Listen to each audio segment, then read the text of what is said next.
Yes. What other side effects?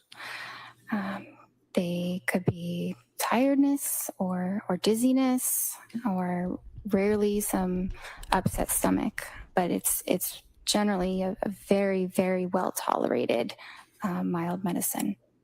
And do you recall, was she taking any other medication at that point, if you know? Yeah, she was taking some of the Ativan. Some Hey, Ativan, y'all. right? Did you prescribe that to her? Welcome in, Yes. welcome in. We're live. When but did you late. prescribe We're late the but Ativan to her? live. The We 21st. made it. And she was compliant with your recommendations, right? Yes.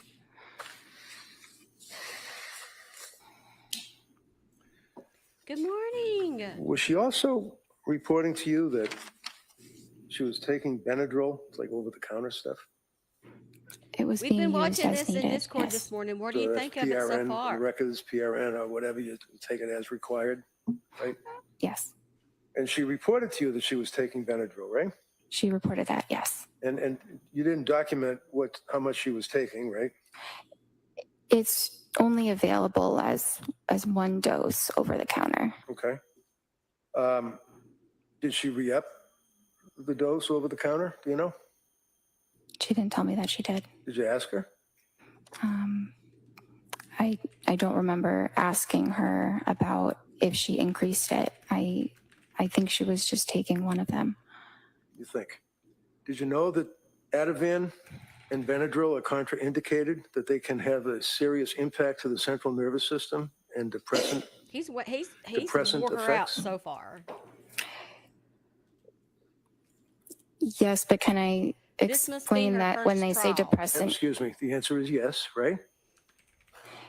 Is the answer yes? Yeah, if the answer is yes, if that's the question, the Commonwealth may be able to ask you further questions if you'd Okay. like. Well, I can't say yes to that entire statement.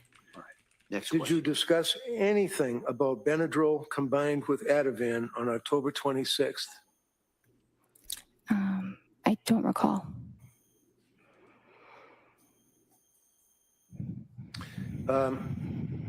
On October 26th, Are y'all listening? Have was y'all she been still listening this worried morning? about Hey, Karen. suicidal thoughts? She denied that. And on October 26th, how did she deny that? Is that, you have that noted in your record? Definitely. I do. And what does it say? Patient denies suicidal ideation. Okay. So there's a huge difference between suicidal ideation and When you somebody come in, having thoughts of Let me suicide say or hello. being Let me close to say it, right? it. Listen, let me say it. Happy Monday, everybody. We made Not it exactly. to Monday. Well, you knew that the last I time wish you it was still spoke to the weekend. she told you that she was so close let me to just say, I've having been thoughts watching of this killing this herself, morning, right? and Yes. And you're her Freddie doctor, right? has absolutely So what do? You wore just this say, young do you lady have, out and check the box and about say, being do you a new have any suicidal psychiatrist, ideation? about And she says not no, and you check the box. understanding or noting the side effects. No, it's not that simple. Do you About ask her, like, telling well, gee, the him, last time I spoke I'm to you, you sorry, told me her that you were close to telling having the suicidal thoughts, psychiatrist that thoughts of killing she yourself. Did you was pursue that on the close to having 26th of October? ideations. Now, I don't Yes. know, you And what either did she say? are or you're That not. she wasn't. Now, You how can't long was think that about appointment, thinking if you about recall? things Would you about, agree it was 17 you know? minutes and then there was So some that's where we're therapy? at. The entire Hi, appointment come was on in. something between What's 25 up, and 30 Dana? minutes. So that's where we're at. And that He's was still again through questioning the her. She's television, been so right? far the only one The computer, yes. this morning that I Computer. know of. Did you And so we got also add another a big drug thing called going on. Of course, hydroxyzine? it's still early in the Las Yes. Vegas. When was But that? we got another trial that's happening that has been So 30 years in that the making. was the But we same are still visit as listening an right now alternative to the Dr. Benadryl. Okay, so Tufts. on October 26th, when she told you that she was taking over-the-counter Benadryl, I asked you what you prescribed to her, and you said Ativan, right? Right? Yes. And then I asked you about the contraindication of Ativan and Benadryl, right? You asked me about that, yes. And then you, on October 26th, started her on Buspar, correct? Yes. And what is the purpose of Buspar? Is that for anxiety? Yes. And what kind of drug is Buspar? It doesn't really fall into a class, but it does act on serotonin. So it's another, similar to an SSRI, right? He's trying. It's He's kind tried of to like trap a her up so more many mild times. version of an SSRI. Okay.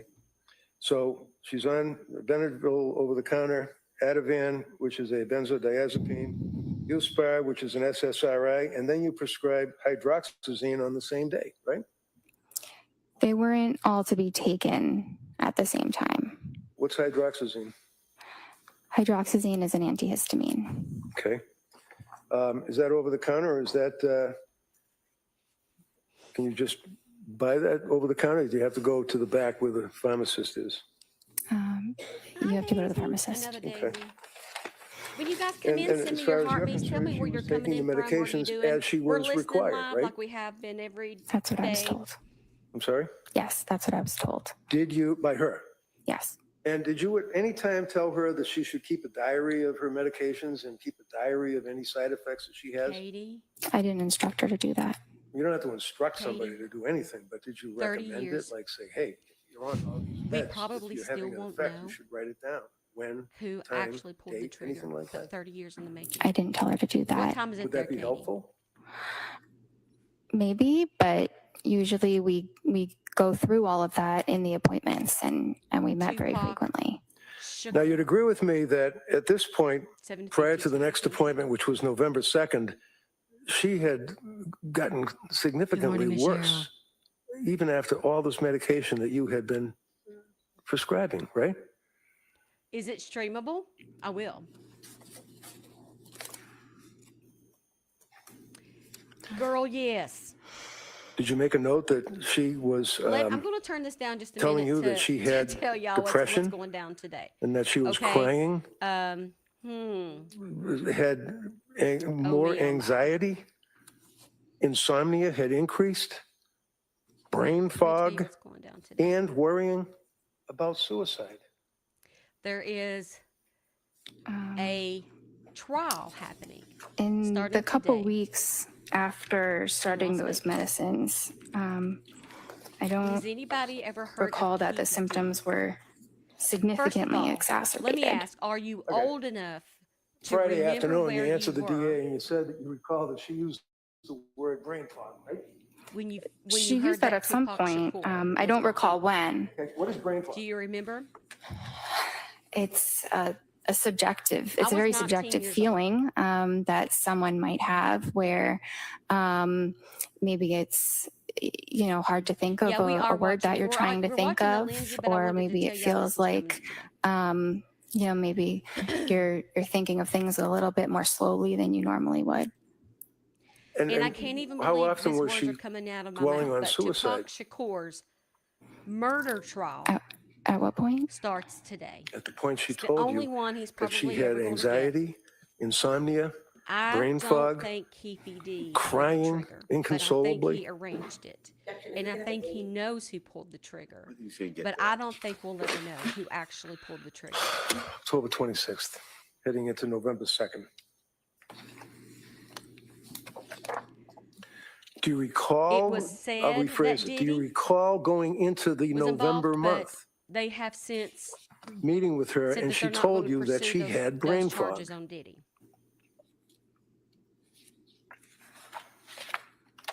It was mentioned at some point. I Okay. don't see 30 that on the 26th years. specifically. All right, so let's talk about brain fog. Did you ask her what that meant? Because when you say subjective, that means that's her interpretation. That's in her head. She's telling you, right? Yes. As opposed to objective, which would be what people in general would think, right? Yes. So when she's telling you, in addition to the anxiety, in addition to the crying, in addition to the stress that she was undergoing, she was worrying about suicide. She talked about brain fog.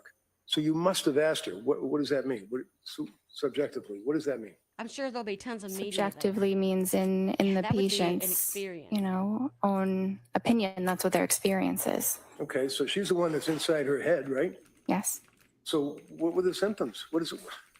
When a patient tells you that they have brain fog, is that something you would consider as being a potential side effect of the medications that you would put her Let on? me ask. It depends. On what? I mean, sometimes it could be, and sometimes it could be unrelated. It's a symptom of depression as well. So sometimes it's hard to tell what it's attributed to.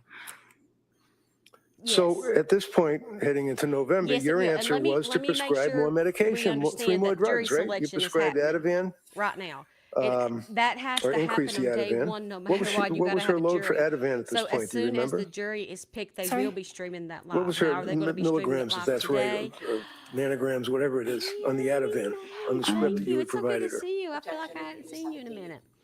I just don't said know don't- that. if you can answer I that. don't know how long it's going to take to select Which the date are jury we here. referring to for the Ativan? Because there Already were there. objected. I'm She sorry. already objected. He already said you can answer it. So when did you when increase we're her able to Ativan give a into live what feed, level? yes, I am. So she was prescribed Ativan 0.5 milligrams. Right. And then when I next saw her, she said it was a little bit helpful. Sorry about that, Sarah. So Better? I said you could increase it and see if 1 milligram is more helpful. Did she increase it? Yes. And when was the next time you saw her to talk to her on the television or on the computer? Well, I saw her on the 26th, and then I saw her on the 31st. I have to say, he's really put her through the ringer How was this she on the morning. 31st? Halloween. How Sorry. was she? That's not my note. That's her therapy note. Okay. So how about this November 2nd? Was that the next time you saw her? I saw her on Do November you guys 2nd. want to And she told talk you that she was Tupac? hesitant to use the medications, the Do you buspirone guys and want the to talk hydroxyzine, Tupac, right? or do you want to continue with Lindsay Clancey? She I'm said really she was fast- hesitant to try the Buspar. She was scared of I the really drugs. am. She was scared of the drugs, right? She was afraid to take a medication. She wasn't doctor shopping and asking you to give her drugs so she could get high. She was asking you for help. Isn't that right? Yes. And she was afraid to take the drugs and told you that she was afraid Bridget to says take the Tupac. drugs, right? Sandy says Tupac. She told me she was afraid to take the Buspirone. Did you Tupac. advise her or counsel her or give her therapy about that? Validations? Okay. Yes. I don't have a And background. what did you tell her? Hold on. Well, I advised her of, the Let me risks. reroute my show. What were the Hold on. risks? I'll be right back. Don't leave. Well, the risks of medicine, like we had said, sedation or dizziness. Okay. How about You are still interfering me with on sleep? TikTok? I mean, YouTube. Buspirone doesn't usually interfere with sleep. Not usually. Did you ask her about any thoughts of suicide or being close to having thoughts of suicide? Yes. Did she indicate to you that she had any thoughts of suicide at all? Not at that date. Did she use those words, or is that a box that you checked off? I don't remember her exact words, but we talked about suicide or, thoughts of hurting yourself. Right. And there's a distinction between, in your records and the notation, between suicidal ideation and I quote, worrying about, thinking about suicide. Would you agree with that? Yes. And what did she mean when she told you, as her doctor, that she was worrying about Okay, give me thinking just a minute. about suicide? Sarah, I know. You mean in the prior I feel like he's appointment? acting like I'm she's talking the one about a on woman trial. that's sitting in front of you on your television or your computer telling you that she was worried about thinking about suicide. Well, on the second, she didn't say that. Okay. When was the next time that she told you that she was worried about or thinking about or suicidal ideation? It would be hard to remember every single thing about every single patient. That was the December 1st visit. Okay. So go back to the November 2nd visit. Would you agree with me that she, after you talked with her for that period, however long it was, that you then brought up 4 medications to her, recommending that they might be safer, and I quote, safer alternatives? Would you agree with that? I know, Leanne. It's happened I 15 see the word times. The judge just said, let her alternatives, not finish. safer alternatives. Do you remember talking to her about Remeron? Yes. Did you recommend that she take Remeron? No. Did you ever prescribe Remeron? No. And is that mirtazapine? As far Today's as its live generic goal name? is 10 of these Yes. soccer balls. And Remeron is balances, an if you would like to antidepressant, throw isn't that one. right? Of course, it goes to support the platform and what I do here. If And you not, did not tapping feel is that that would clapping be and an sharing and appropriate interaction medication and for her to take at that reposting. time? All of those things are free. It was a And hit very that reasonable follow button if you option, but haven't we done didn't so, decide that's to also start free it. to do. So, So is this anything a you can do, I collaboration? In am other forever words, you grateful. and the Thank you. patient, you would both make a decision as to when to start a drug? Or is it your decision and advice to the patient? Well, it's ultimately my decision, but the patient's thoughts about the matter are very important. At the end of the day, the patient has to go home and take it themselves. I'm not there to ensure that that is happening or not. So you had a November 22nd appointment, right?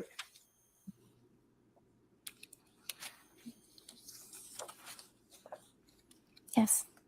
And it was at that time that she told you that she had been to see South Shore Perinatal Clinic, right? Yes. And did she tell you why she was seeing someone from the South Shore Perinatal Clinic? I think she told me that it was because they were exclusively focused on treating perinatal conditions. Yeah, but so were you, right? Not exclusively. I'm a general I psychiatrist. see. And did she mention the name of any doctor or nurse practitioner that she was seeing at the South Shore Perinatal Clinic? Yes. Who'd she mention? I think she said something about Julie. Paul? Yes. Okay. And a woman by the name of Nurse Gelada? I heard her name a little bit later, but Okay. yes. Did she advise that, in fact, by script, she was using Ativan? And Okay, we are going to just switch over to Tupac because it is, the whole thing has always been so wild to me. And so if you're with me on the Big YT, I am just going to go through and watch different news parts about it. We're kind of switching. Let me edit my stream name over here.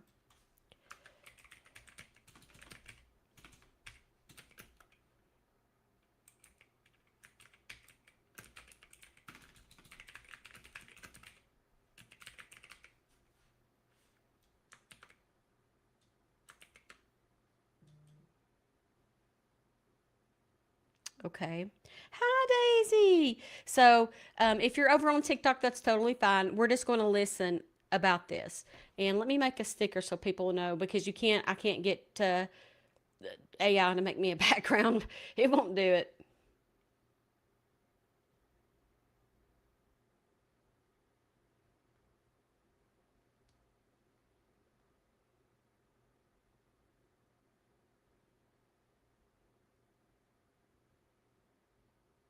I don't even know if I freaking spelled that right. It's untelling.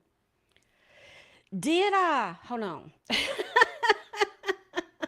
Let me make sure I am spelling the things right. I don't want to. Yeah, I'm pretty sure I spelled it right. Okay, so all right. So who in here? There's 119 souls. Tap, tap, tap, tap, tap. Let's see if we can get at least 200 people in here. I know we can do it.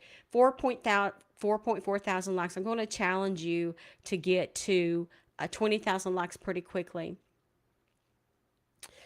I don't think that's all that's left. I think the Lindsay Clancey trial is going to continue throughout the week. I'm not sure who is on the witness list that hasn't been up yet, but I believe that's going to continue. But 127 souls in here today, 30 years, almost 30 years later, we have Tupac Shakur. Keefe D is going to trial.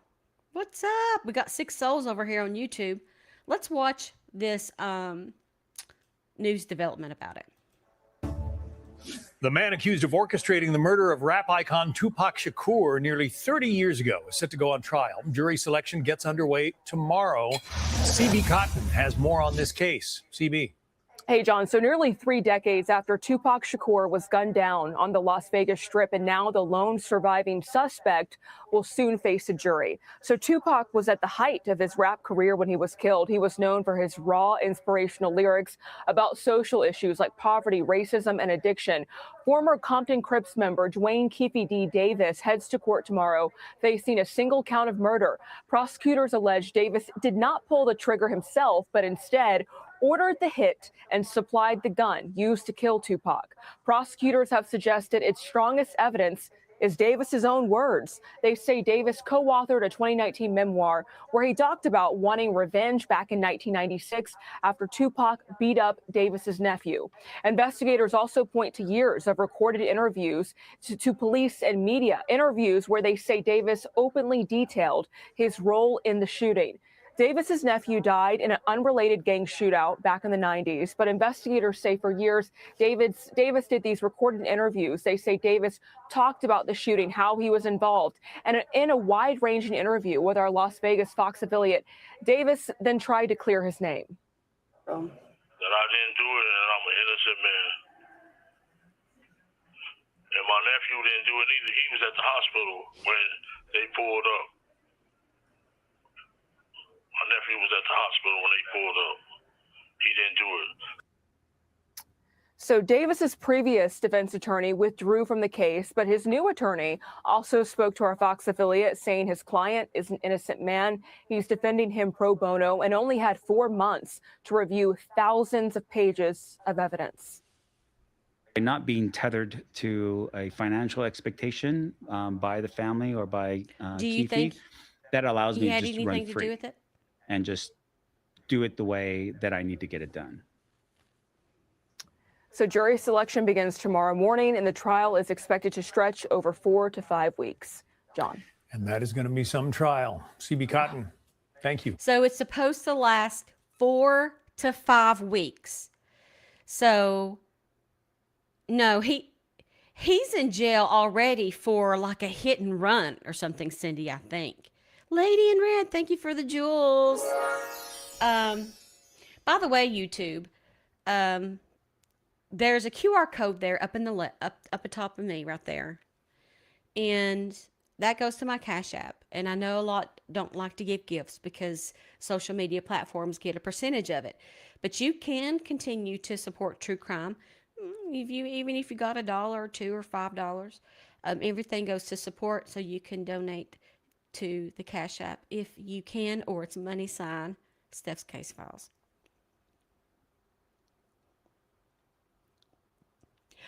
Katie, I have seen the video, and I remember when that happened, when they came up in that neighborhood and just arrested him. I mean, it was a big SWAT event. It was a big thing. I remember that. But no, he is in jail on something else completely different. I think that happened in 2015. Or I might be getting him mixed up with Suge Knight. Hold on a minute.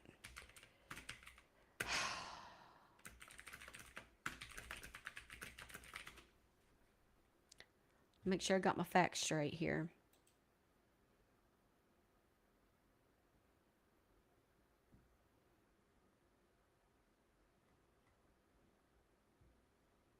I'm thinking about Suge.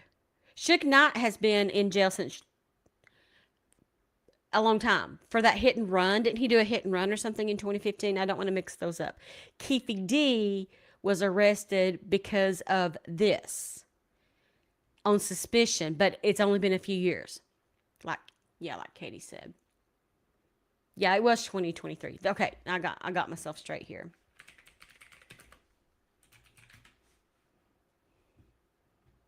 But they want Suge Knight to come testify. And Suge said this week, hell to the no. He says, I don't want nothing to do with that trial.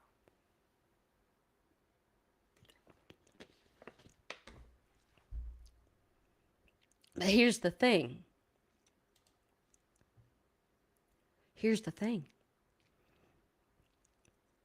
Are they going to lie under oath?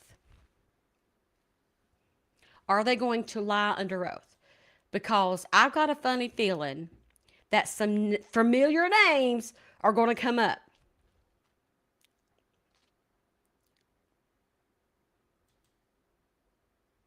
It has been nearly 30 years since Tupac Shakur was killed, but on Monday, a new development happening. This coming from Fox 5 Atlanta. Dwayne Keffy D. Davis is headed to trial for his alleged role in arranging the 1996 drive-by shooting that killed rap legend Tupac Shakur.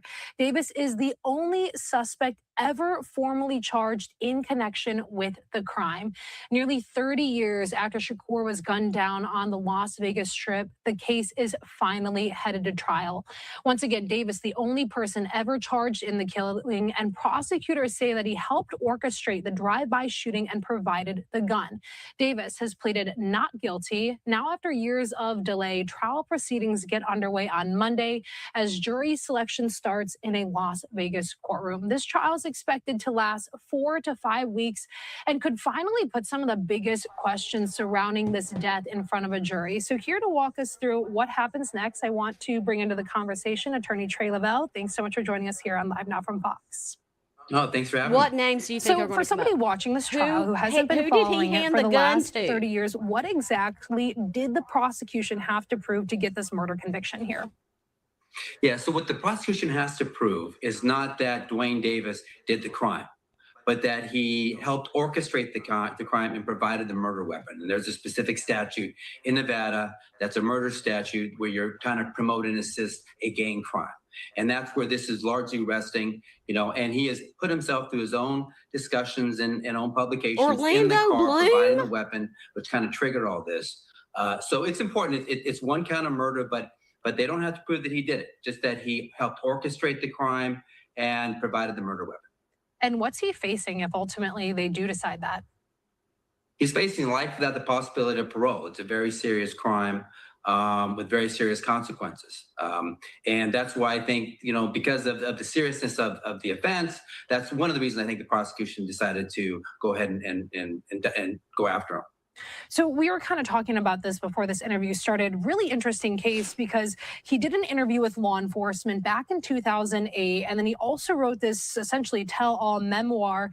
All of this is going to be used in the trial. It almost seems like he was asking for this. That's the most shocking thing of all, because, this case was essentially given up on. It happened 3 decades ago. They did an investigation. They couldn't get anywhere. And then all of a sudden comes out this book in 2019 where he's out there talking about the crime. What's putting himself Orlando in the Bloom car, got to do with these? Kind of bragging about his involvement. Leave And then more Orlando information Bloom comes out that he alone. was a gang leader and part of the Crips and things like that. And all of a sudden it put himself on the police's radar. And those statements that were also kind of appeared in documentaries, and there was another interview with federal investigators in 2008 where he also talked about the crime, but supposedly that was supposed to be confidential. All of this stuff started to arise, and the prosecutors said, hey, we got somebody.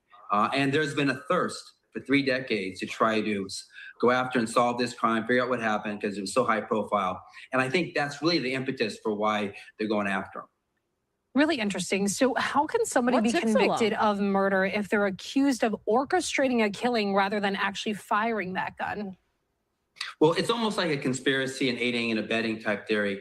But there are specific statutes that if you're, helping to promote a murder with a gang activity, it's an exacerbated crime, exacerbated murder charge, which leads to one of the worst penalties you have, which is life without the possibility of parole. So that's the one statute they can go after him because they don't really have the evidence of him actually committing the crime. And much more than that. So there's a statute that allows them to pursue that.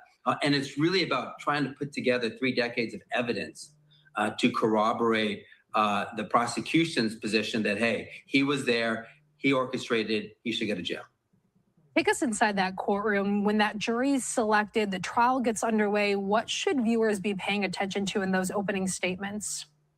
Well, what's so fascinating about this case is it's almost reversed from what a typical murder trial is. In most murder trials, you have DNA evidence. You have, if it's a shooting, you have ballistics. You have fingerprints.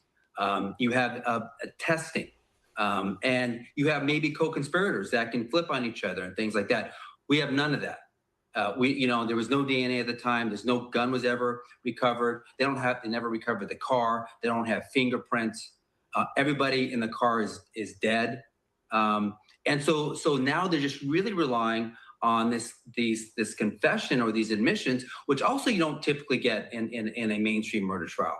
So it's almost backwards. They've got these confessions or these admissions they're trying to use, and they're trying to, backwards corroborate that, put together the case to support those statements, which is really a challenge. So walk us through the prosecution's case. How do they take a jury from this happened back in 1996 to the defendant is criminally responsible for this? So what's going to lead the prosecution's case are those statements and admissions that Dwayne Davis made in his memoir and to the Now federal he's authorities. Basically saying, hey, I was part of it. My cousin, my nephew had been beat up earlier that night. He is saying, Keefe D is in his memoir, that it was fictionalized for, it was beefed up for whatever. That's not the definition of a memoir to me, but.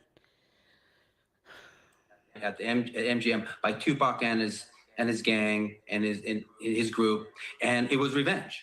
And we would drive on the strip. We saw them. I provided the gun. I was there. He made these self-serving statements, which is often the best evidence a prosecution can have. Somebody admitting to the crime is often more powerful than eyewitness testimony, sometimes even video testimony. So they're starting out with very strong evidence.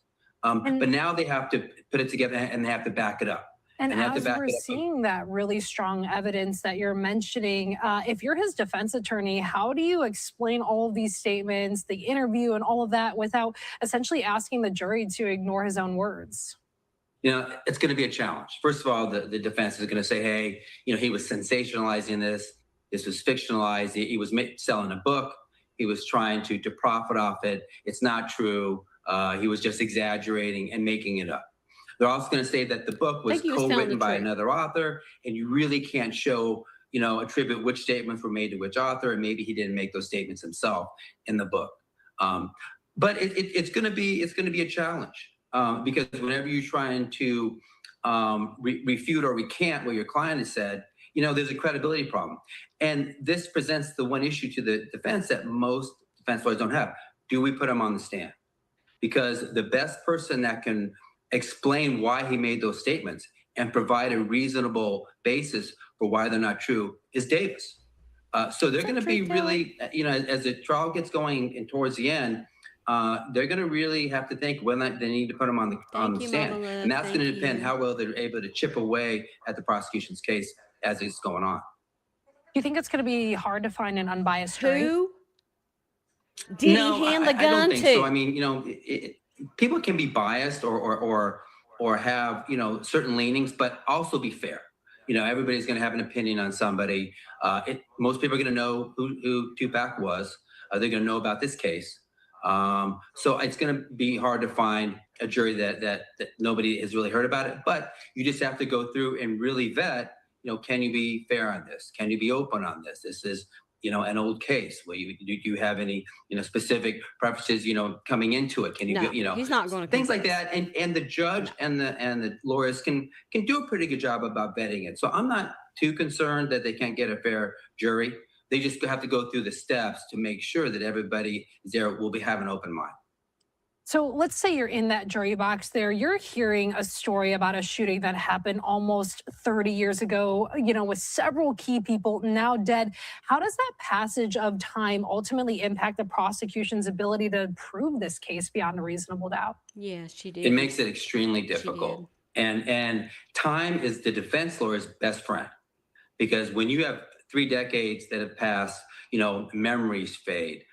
Collection of evidence gets questionable. Forensic testing is questionable. It happened so long ago. You're going to be able, as a defense lawyer, to be able to chip away at that. So the prosecution knows that. That's why they have a 200 witness list so far, because they're going to put together this case brick by brick by brick and build a pyramid. And that's why they have so many witnesses. It's going to take so much time because they're going to have to do it because it's so old. And, as we could potentially have witnesses recounting events from, like we said, 3 decades ago, how might attorneys attack or defend a witness's credibility in terms of remembering what actually happened? Well, the first thing that's going to creep in is humanity. People naturally forget things.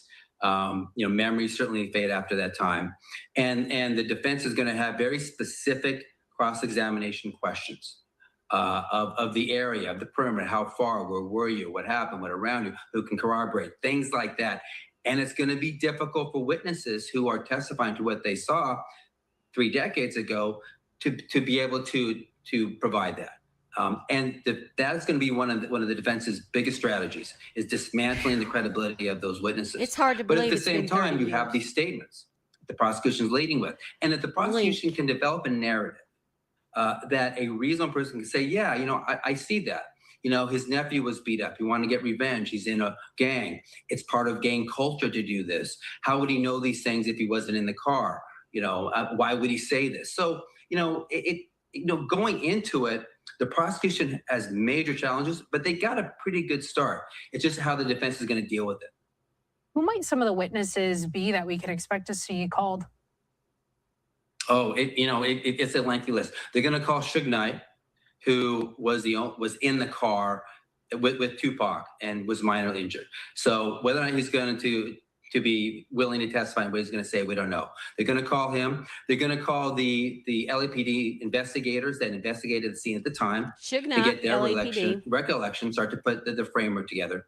A lot of this is gang related.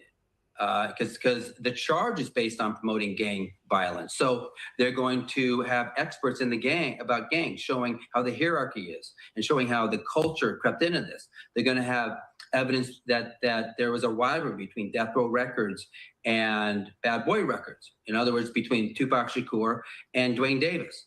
And they're going to start to kind of piece together the motive, which was the revenge. The fact that incident happened at the MGM. That is part of gang culture to get revenge. And they're going to circle the wagons around that, with leading these statements. So they're even going to have, other experts, that were there. They don't have too much in forensics because, as I said, they don't have DNA, the murder weapon, things like that. So this is largely going to be lay witness testimony. I'm curious, what kind of evidence might sound very compelling to us as viewers and the public, but in the 30 years courtroom, later, it might not be as important? Well, I think, everybody has that first question, why did he talk? And, what was the impetus for him to say? Any person knows that if you're talking about being involved in a crime that was unsolved 3 decades ago with a famous person that was high profile, of course, it's going to put you in the crosshairs. So I think what we can look at is how the defense is going to explain that. Will they be able to come up with a really good reason why he said that, why it's not true? And I think that's going to be very compelling. But you got to remember, in the courtroom, it's all about the evidence presented. We hear things out here that are not going to be admitted.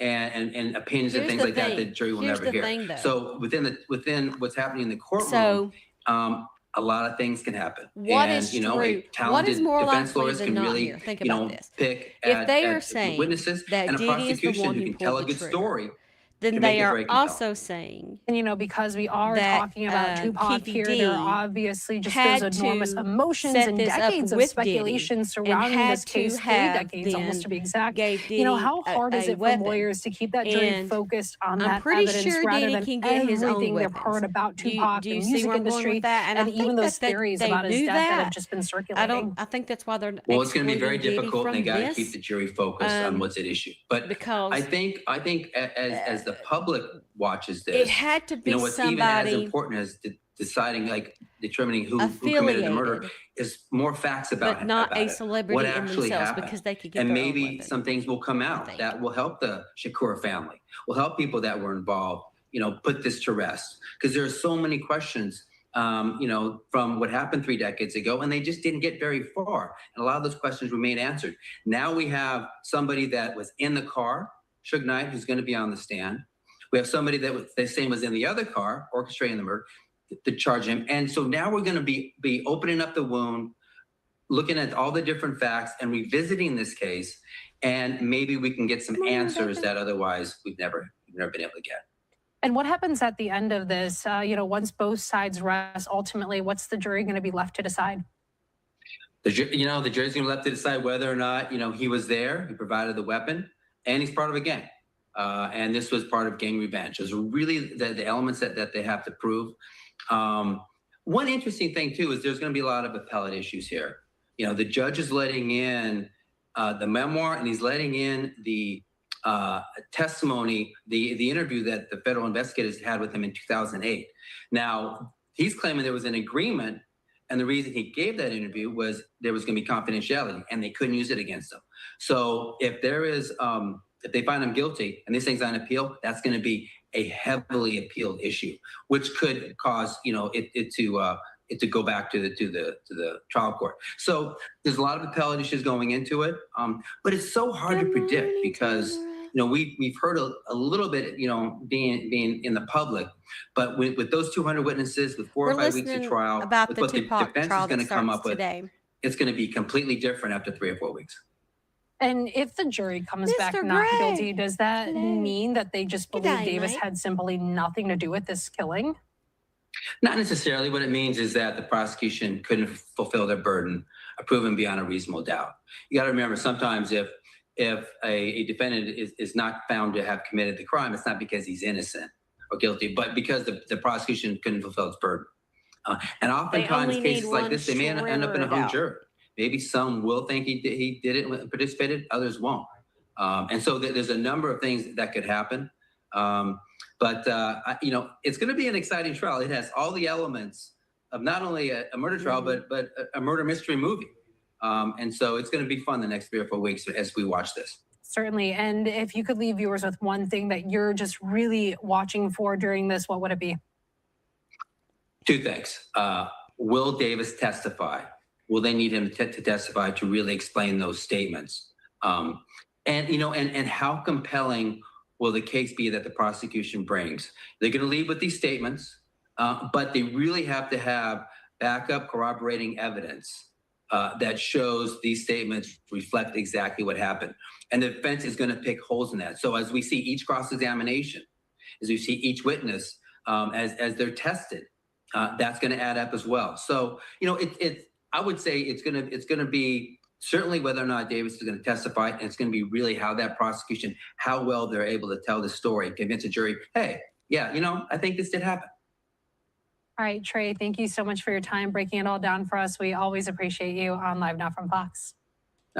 Okay, so basically there's the gist of it. It's going to be really hard for them after 30 years to get all this stuff together, considering that most of the people who may have been a witness or who may have been there is already dead.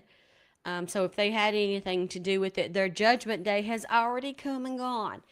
So I just, his mom, poor Tupac's mom, passed not knowing, and we have grown up not knowing.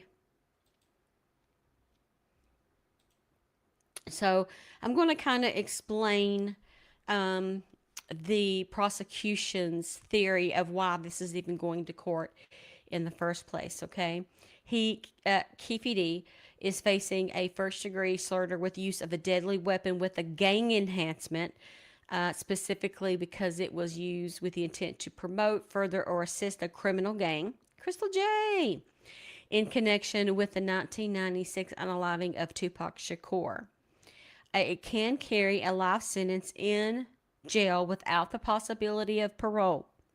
Prosecutors contend that Davis was the shot caller of the South Side Compton Crips who orchestrated, planned, and armed the retaliatory drive-by shooting that killed Tupac and injured Death Row Records CEO Marin Suge Knight. Hours before the shooting on September the 7th, 1996, Tupac, Suge, and an entourage that included Keefe D's nephew were at the MGM. And there was a fight between Tupac and the nephew. And so that's why they're saying Keefe has something that he orchestrated to get justice and retaliation for his nephew being beat up. So Davis allegedly rode, Keefe D allegedly rode in the front passenger seat of a white Cadillac with 3 other Crompton Crips: his nephew Orlando Anderson, Terrace T. Brown, and DeAndre Big Dre Smith. When they spotted Tupac's BMW on the Las Vegas Strip, Davis allegedly passed the gun to the back seat passengers. So, who are the other suspects? So he handed the gun. He's saying that his nephew was at the hospital at the time. So how can he also be in the car? Davis has historically stated in interviews that his nephew rode down the window and fired the shots. A gang affiliate testified to a grand jury that DeAndre Big Dre Smith was the actual gunman because Anderson did not have clear shot over Smith's large frame. Regardless of who pulled the trigger, the prosecution argues that Davis is legally responsible because he helped plan it.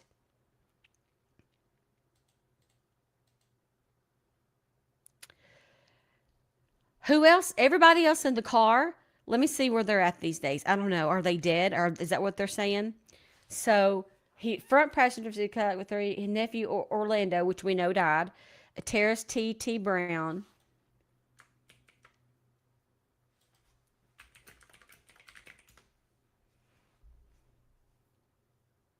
Everybody's gone, hi, Miss Diane. So T. Brown is gone. The nephew is gone.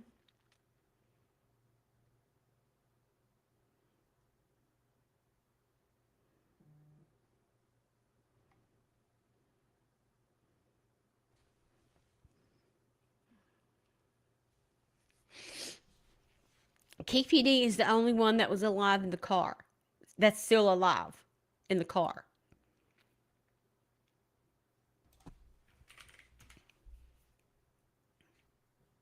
So this is it.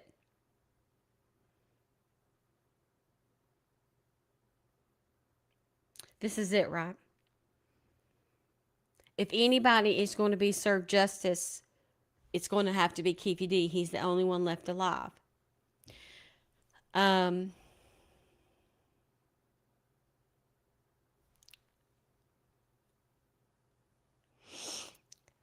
The reasoning for this so-called retaliation is Orlando Anderson, which is the name of the nephew. And he had been detained and questioned by police in October 96, but was released due to lack of direct evidence. He died in 98 at the age of 23 in an unrelated shootout. Okay, so the next person is DeAndre Big Dre Smith, a Southside Compton Crips affiliate, testified to a grand jury that Big Dre was the actual gunman. The witness explained that Smith was a massive individual, standing 6'6" and weighing between 370 and 400 pounds. Because of his size, witnesses asserted that Anderson could not have physically leaned over him to get a clear shot. But then also Keefe is in another interview saying that his nephew was at the hospital at the same time, so he didn't do it. Brown was the driver of the Cadillac. So they believe it to be a man for real, the gunman.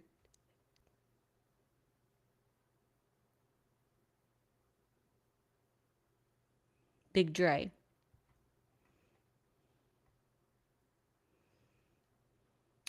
The core evidence against him is the state's case is highly unusual because it is built mostly entirely on David's own public and private confessions in the last 15 years.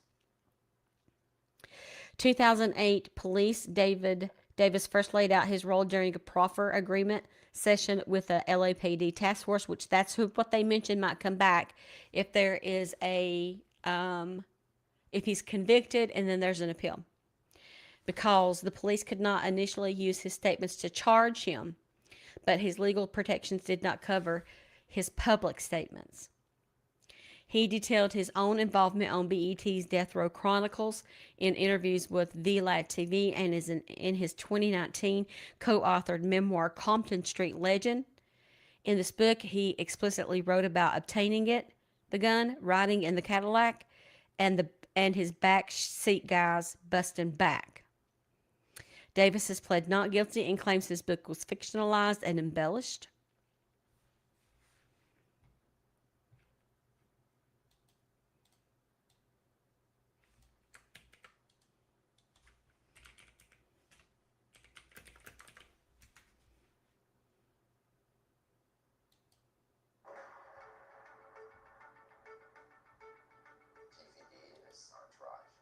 Cadillac, along with Keefe D. The driver is a guy named Terrence Brown. They call him Bubble Up. Behind the driver is DeAndre Smith. He's in the left rear passenger seat. And Keefe D's nephew, Orlando Anderson. He's sitting behind the right front passenger seat. All Southside Crips. One of the homies said Death Row guys were going to have a concert at the 662 Club. So we went to the 662 Club. I ran the door at the 662. I seen Orlando and them when they pulled up in the Cadillac. When I told my homies, Southside's up here. My homies that was at 662, everybody had their guns. A man named Big Dre. We knew it was going to be something. They said about 5 minutes. Tupac and Suge, they never show up. So we left. Keefe D and crew go back towards the strip. Stopped and got some liquor. We was gonna party and shit. Other little drinks. Meanwhile, Tupac and Suge are driving towards the 662 Club. Behind them, there are some girls screaming, Tupac, Tupac.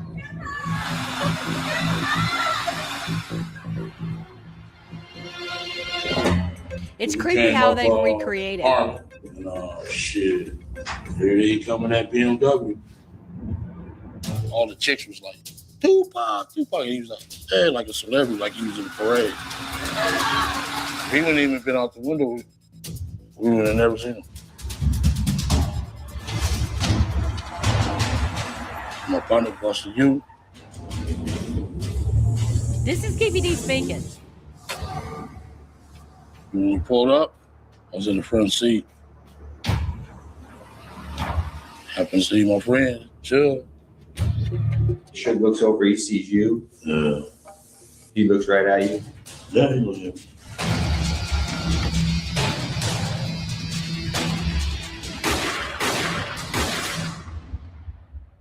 You said the shots came from the back. Big Dre, Orlando. Who shot Tupac? They keep it for the code of the streets. It just came from the back seat, bro. Okay. Pretty sure it was Big Dre.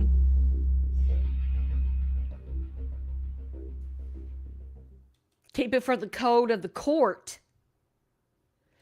Okay, now we are live. I have a live shot. If you're watching me on the Big Wide C, we have a live shot outside of the court where Keefe D. Davis is slated to go on trial today.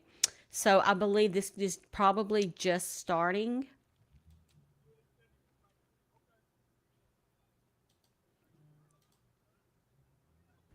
Yeah, so 4 people watching. We have a live shot outside the courthouse. Snoop, I don't think so.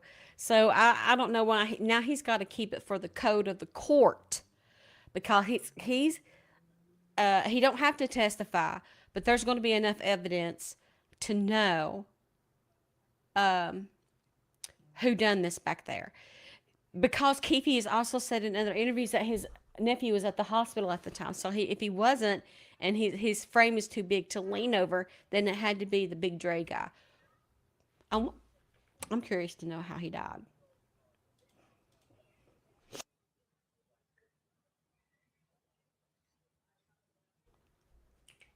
Let's see.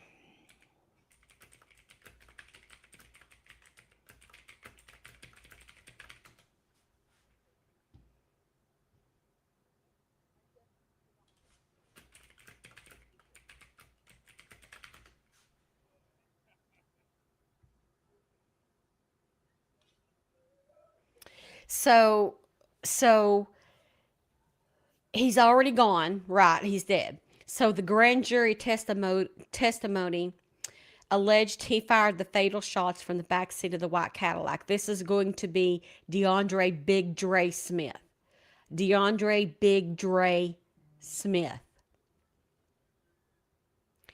He died on November the 7th, 2004. The internet doesn't say. So I guess like natural causes, which I find hard to believe. He's 30 years old at the time. So he's out in 2004.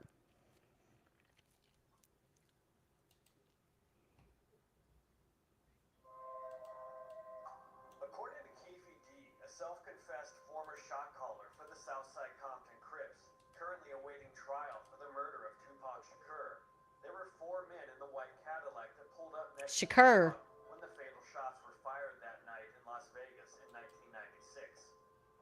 Keefe claims he was in the front passenger seat. His friend Terrence Brown was driving. Keefe's nephew, Orlando Anderson, who he claims pulled the trigger, was seated behind Keefe.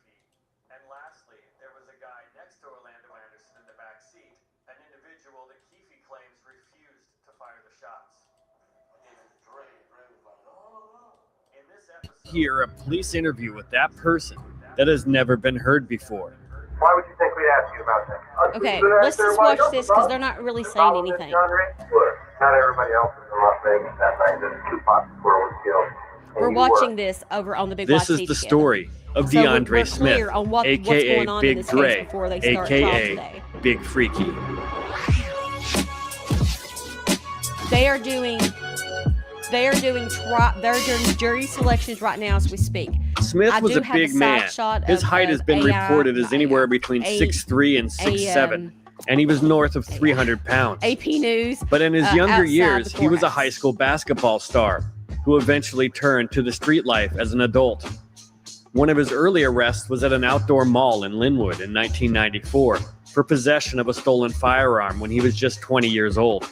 He was arrested after a security guard noticed the small .25 caliber pistol in Smith's back pocket. Smith told police he'd bought the gun for $100 in an alley near a McDonald's in Compton. The gun turned out to have been stolen from the LAPD. When asked if he knew the gun was stolen, Smith replied, "I knew it was stolen. Just look at it. It looks stolen." They So stole Smith it from the admitted to buying a police? gun he believed to be stolen and was booked. The previous year, in 1993, Wisconsin Mama, associates thank you of for the Southside jewels. Crips Burris Crew were featured as some of the extras in a music video by Artist Mello. Keefe D, Orlando Anderson, and other alleged Southsiders are mixed in with other extras throughout the video. But DeAndre Smith got the most screen time and is featured prominently in the opening scene, leading me to wonder there if he he might is. have been the one who'd connected the Crips with the video's producers. Later in the video, Smith also puts his hand on Keefe's chest to keep him from chasing after a girl. On April 12, 1996, 5 months before Tupac's murder, a 36-year-old Palmer Block Crip named Albert Webb Jr. was shot to death at a party in Compton. Witnesses claimed the suspects were Orlando Anderson and his friend, DeAndre Smith, both armed with Mac 11 assault pistols. They shot Webb in front of multiple witnesses. One witness would ID Anderson as the shooter from a photo lineup, but Compton gang detective Bobby Ladd has claimed Smith was the one who fired the fatal shot, shooting Webb in the head after Anderson pistol-whipped Webb and the magazine fell out of his gun. During the Compton gang war that broke out after Tupac's murder, Anderson was arrested on suspicion of committing the Albert Webb Jr. murder, but was released after the district attorney said detectives needed to do more work. Anderson was killed before he could be charged. But DeAndre Smith was eventually charged for Webb's murder, but according to detectives Brennan and Ladd, Smith was acquitted after his attorney convinced the jury that Smith had only been charged with Webb's murder because police had failed to charge him for Tupac's murder. On the night of Tupac's murder, Keefe D claims DeAndre Smith was riding with them in the back seat of a rented white Cadillac as they caught up with I think Tupac's the system entourage highly coming off failed the Tupac. Vegas Strip. Keefe said he tried to hand the gun to DeAndre Smith in the moment before the shots were fired, but that Smith refused to pull the trigger. I gave it to Dre, and Dre was like, no. And Lane's like, give it to Pop, dude. Keefe claims Orlando Anderson grabbed the gun instead and leaned over Smith to commit the murder. He leaned over on the window, we rolled down the window, Pop. A Southside Crip informant claimed they saw Orlando Anderson and DeAndre Smith in a blue or white Cadillac on Burris Avenue in the heart of their Compton neighborhood the day after Tupac was shot, and that Smith took credit for the shooting. Dre and Orlando, they came back bragging about what happened out there.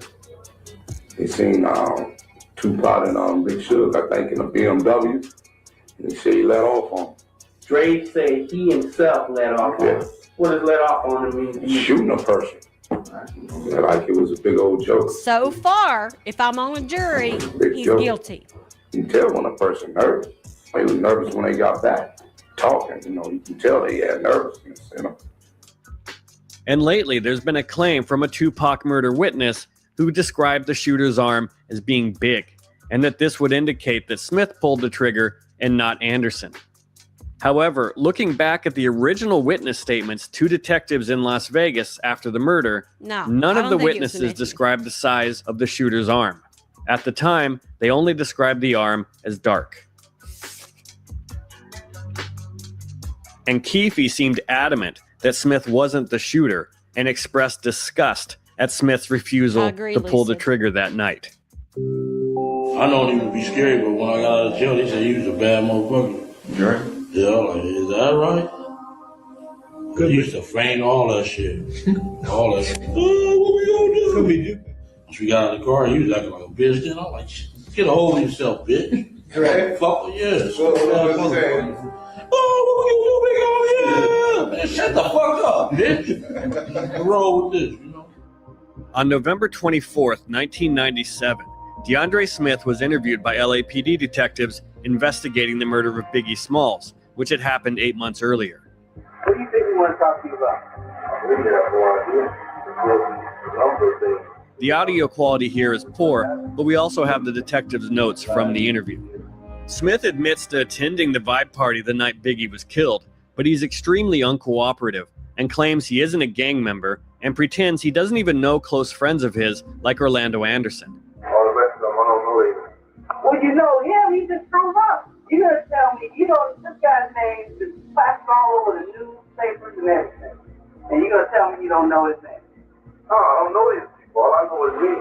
The detectives lecture him about his life choices and how he can lie to protect his friends, but they aren't going to show him the same loyalty. You have the right idea. DeAndre, listen, you're a young man. You probably could have really done something good with your life, and you still can. You were a star basketball player, probably smarter than the average Joe on the street. And when you say, the only person I know in that picture is me, that's right. And you know why? Because you need to watch out for yourself. Because I'll tell you, there are some people in this picture right here that will screw you in a flash. Because you don't know who we've talked to and where we've been. Naturally, the conversation with the LA detectives turned towards Tupac's murder, and Dre admitted he was in Las Vegas the night of the shooting. I want to know who was with you in Las Vegas the night Tupac Shakur was killed. With me. Well, myself. You know that's not going to fly. It's in my room by myself. Yeah, I was by myself. I didn't need nobody. Dre will only admit that he heard Terrence Brown and Orlando Anderson were at the MGM that night and that Orlando had been beat up. And when the detective asked Brown how he could know that Orlando Anderson and Terrence Brown were in Vegas the night Tupac was killed, if he didn't see them, you can tell Dre realizes he's been caught in a lie. 4 suspects. Well, you wasn't with Lando when got his ass kicked. Where was you? At the table? Four people that they had to investigate. And I said, I think it is a shame that it took 30 years. That whole weekend. Well, how did you knew they were there then? Yeah.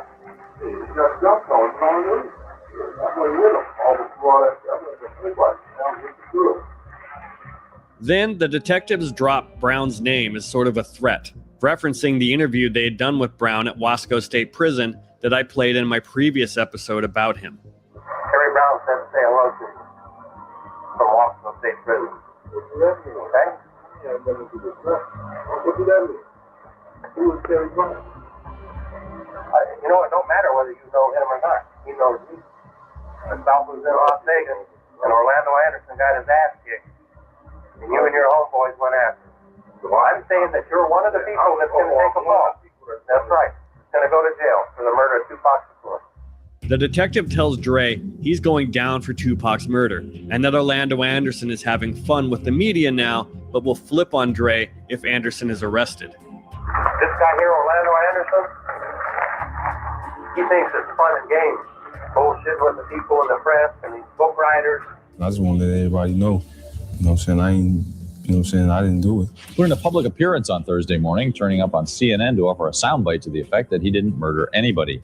Anderson denies that he's a member of the Crips gang. Police in his hometown of Compton disagree. And he don't want to let this thing die. That's stupid. He don't want to let it die. He's got to be suing people. He's got to keep all this stuff in the papers. Well, what do you think's going to happen if somebody puts a pair of handcuffs on him and arrests him for the murder of Tupac? So all bullshit aside, what do you think's going to happen? Do you think he's going to take a fall? He's got these high-priced and high-priced attorneys. Do you think that they're going to let their client take a fall? They were protecting each other. They were protecting each other. They'll roll over in a flash, big tray, and pull the trigger. No, I'm not going to tell. I'm just out of it. I've just been a super long. Dre, I'm just telling you what happened. We've been through this so many times. That's what happened. All right? I knew you was going to ask me that anyway before the big fall. Why would you think we'd ask you about that? You know what I'm saying? Why would you think we'd ask you about that? I thought you could ask everybody else about it. The problem is, DeAndre, not everybody else was in Las Vegas that night that Tupac Shakur was killed. Okay? And you were. And Terry Brown was. And Orlando Anderson was. When shit hit the fan, T. Brown's going to roll right on home. If okay, you know him or not. if Orlando, they just showed a diagram. If Orlando is on the right with you guys, and Big Dre was on the left, he places you there, and they rode up right, that's no big deal, right beside him. And I believe that Big Dre is the one. And I believe that Keefe handed Big Dre the gun. He's not going to hand it to his nephew. He's out to get revenge for his nephew. Yeah. You ever been to prison? No, you haven't. You're going to catch a hot one right out of the bucket. And Yes, you will Sam, die. the trial starts today.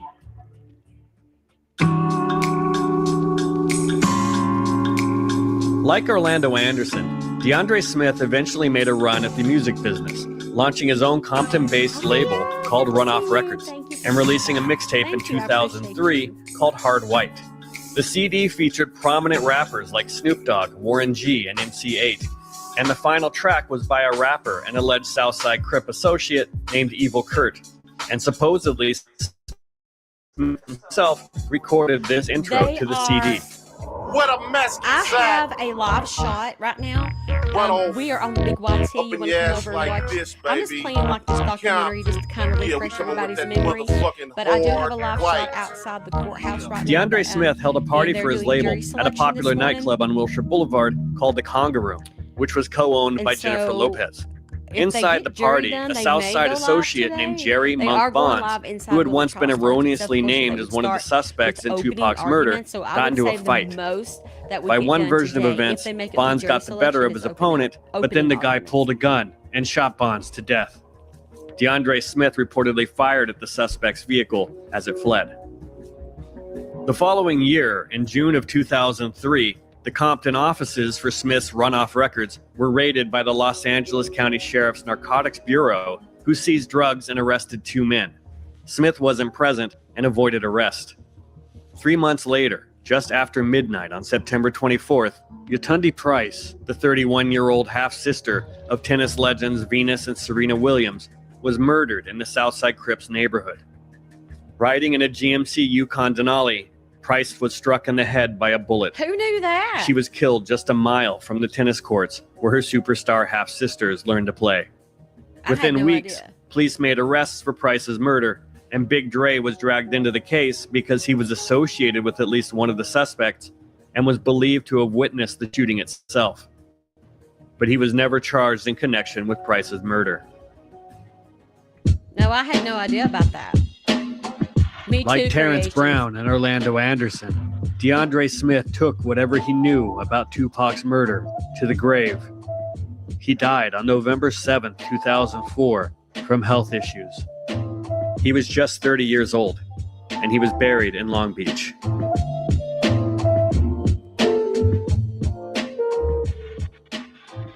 So if he's the one that pulled the trigger, then he is surely paying for that on Judgment Day. So do I think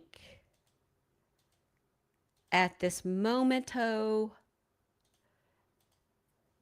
that we are going to get a conviction? I do.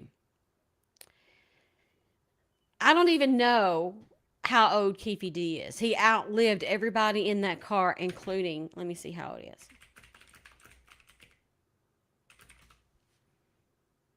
He's 63. He's 63. Thank you, Anthea. You're beautiful too. I can see your profile picture. You watch. I was just looking at it when you come in. The man has gotten away with it for 30 years. Keefe D.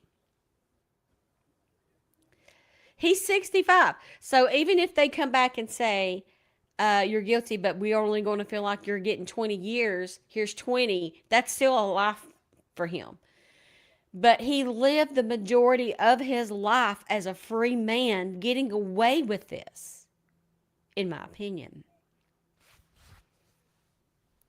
So we're just kind of waiting around to see if jury selection is going to end.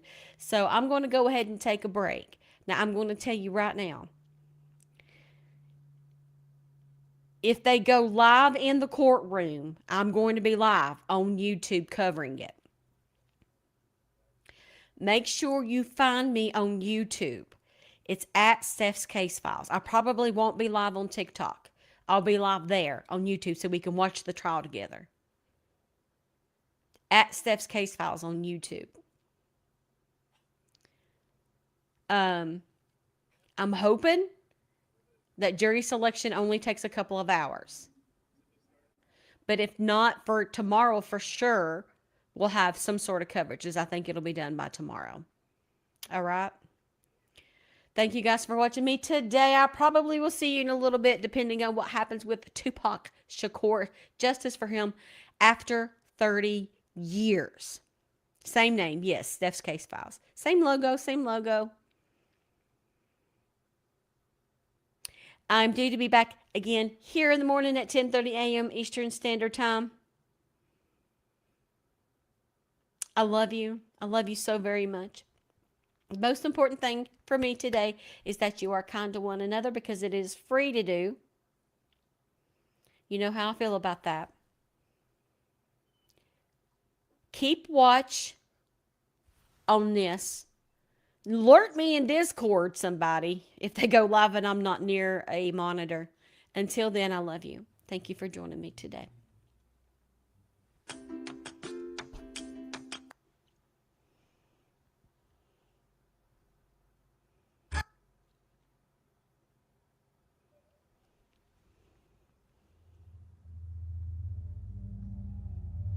Thank you, YouTube.